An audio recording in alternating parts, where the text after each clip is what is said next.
बोली, कहिए स्वामी, चाहे जितना कठिन हो मैं करूंगी। राजकुमार ने कहा, तुम्हें 7 जंगल पार करने होंगे। 7वें जंगल में एक विशाल पीपल का पेड़ है। वहाँ मौजूद कांटे झाड़ियों को काट कर जगह पवित्र बना देना और वहाँ फूल बिछाकर दोपहर से पहले सूर्य भगवान की पूजा करना। वे प्रसन्न होंगे तो तुम्हें मनचाहा वर देंगे। अवसर पाकर तुम उनके रथ का दाहिना घोड़ा मांग लेना, तभी मैं मिल पाऊंगा। भोर होते ही रानी बुढ़िया के साथ ऊपर पहुंची। रानी ने बुढ़िया को भोजनालय भेज दिया और खुद जंगल की ओर निकल पड़ी। रानी जंगल में पहुंची। उसने कांटे झाड़ियां काटकर जगह साफ की और अगली सुबह वह फिर वहां आई और ध्यान में बैठ गई। ठीक 12 बजे सूर्य भगवान का रथ उतरा। चारों ओर सुगंध और प्रकाश फैल गया। भगवान प्रसन्न होकर बोले, जिसने यह कार्य किया है वह जो चाहे वर मांग ले। रानी ने सूर्य देव की वाणी सुनी तो तुरंत उनके चरणों में गिरकर बोली, भगवान, यह पूजा मैंने ही की है और अब मुझे वरदान दीजिए। सूर्य देव ने कहा, मांगो, तुम्हें क्या वर चाहिए? रानी बोली, मुझे आपके रथ का दाहिना घोड़ा चाहिए। सूर्य देव चौंक पड़े, नहीं, यह घोड़ा नहीं दिया जा सकता। मेरे पास 12 घोड़े हैं,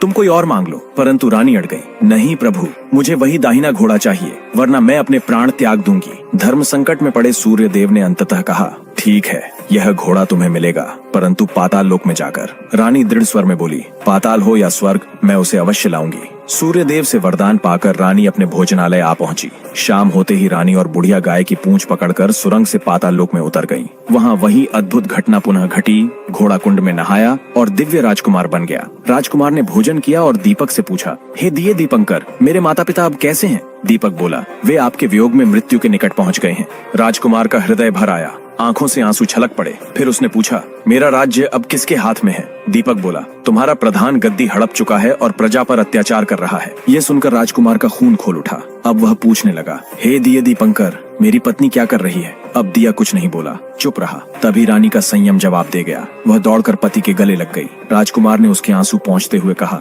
अब मैं तुम्हें मिल गया हूँ। रानी बोली, अब आप फिर से घोड़ा तो नहीं बनेंगे ना? तुमने जो इतने सारे कष्ट उठाए हैं, इसके परिणाम स्वरूप सूर्य देव ने मुझे सदा के लिए घोड़े के जन्म से मुक्त कर दिया है। कुछ देर पश्चात भोर हो गई। रानी, राजकुमार और बुढ़िया गाय के पीछे चलते हुए पाताल लोक से बाहर निकल आए। वह तीनों पहले भोजनालय में पहुंचे। रानी ने वहां का सारा सामान ग्रामीणों में बांट दिया और उसको ताला लगाकर अपने राज्य की ओर निकल पड़े। राजकुमार जैसे ही अपने राज्य पहुंचा, उसने दुष्ट प्रधान को बंदी बनाकर कैद खाने में डाल दिया। उसके बाद वह अपने माता पिता को मिलने उनके महल में गया। तब उसने देखा कि उसके माता पिता उसके शोक में अस्थिपंजर बने हुए थे। पुत्र को जीवित देखकर उनकी आंखों में आंसू आ गए और धीरे धीरे वे स्वस्थ होने लगे। राजकुमार की वापसी की खबर पूरे राज्य में गूंज गई। जनता खुशी से झूम उठी। राजा ने पुत्र का राज्याभिषेक किया। रानी को महारानी का दर्जा मिला। उस बुढ़िया को रानी ने अपने ही पास रख लिया। बुढ़िया और उसके बुढ़ापे के दिन खुशी से गुजरने लगे। वो सब खुशी से मिलकर सुख शांति से जीवन बिताने लगे। तो दोस्तों, पाताल लोक की ये रहस्यमयी कहानी यहीं पूरी होती है।